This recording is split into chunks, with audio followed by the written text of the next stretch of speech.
the amount of attention, totally understandably, paid to the Asiana Airlines crash at San Francisco International Airport, where 2 people were killed. And I saw a picture of the grieving parents in China, and I just absolutely melted. If melted is the word, I think melted is not the proper word. I don't know. I was overcome, because what parent doesn't identify with them? And you think there were 2 people killed. My daughter is one of them. How did the fates work out that way? Anyway, there's no answer to that, obviously. But all the attention paid to that. And on the same day, on Saturday, the same day, in the wee hours of the morning of that day, Friday night, if you will, but it's Saturday, this terrible derailing took place in Quebec, where far more loss of life took place and far more injury to the environment and far more people dislocated, and it gets no report. In terms of significance, all human life is significant, but putting that aside, in terms of significance, this is far more significant than what happened at SFO, San Francisco International. And the reason, as I explained yesterday, is we are shipping far more oil we are shipping it on trains thanks to environmentalists.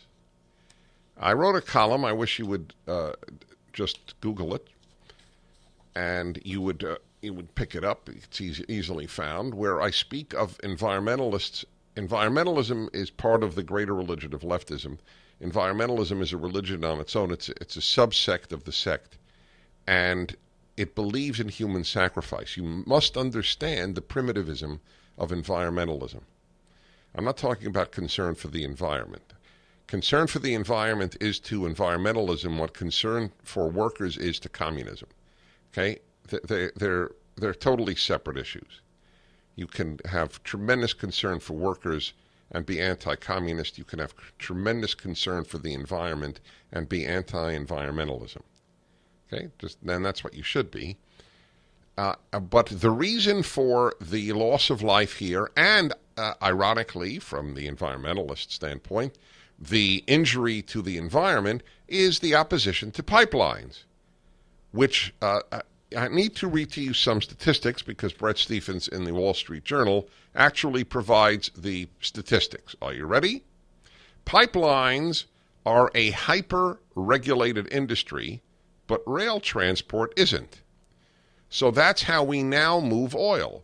Get it? There are so many regulations regarding pipelines that people who do this for a living and need to ship their crude understand, hey, okay, forget it. I'm not going to build a pipeline.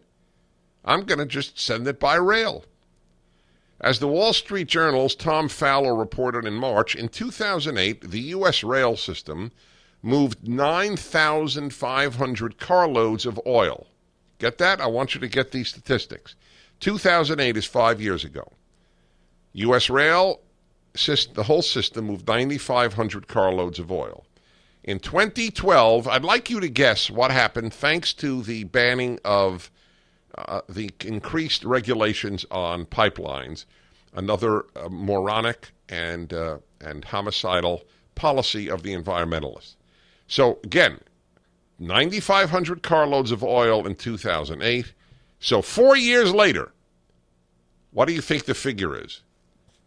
So I would think, okay, if the guy is making this point in the Wall Street Journal, it must be 10 times, right? So, Sean, what is 10 times 9,500? The answer is 95,000. You just add a zero. You with me? Good man. So let's say it went from 9,500 to 95,000 in 4 years, carloads of oil shipped on U.S. rail. You'd say, wow, we have a problem here. But it didn't go to 95,000. In 4 years, it went to 233,000. During the same period, the total number of spills, ready? Total number of spills, thanks to transferring to oil from pipelines, went from 8, and this is only 4 years, 2008 to 2012, to 69. In March, a derailed train spilled 714 barrels of oil in western Minnesota. Predictable, you would think, and ameliorable. This is from Brett Stephens. Pipelines account for about half as much spillage as railways on a gallon per mile basis. I'd like to repeat that. Pipelines account for about half as much spillage as railways on a gallon per mile basis. Oh, and how about this? Pipelines also tend not to go straight through exposed population centers. So why would environmentalists be opposed to it? Because they don't care.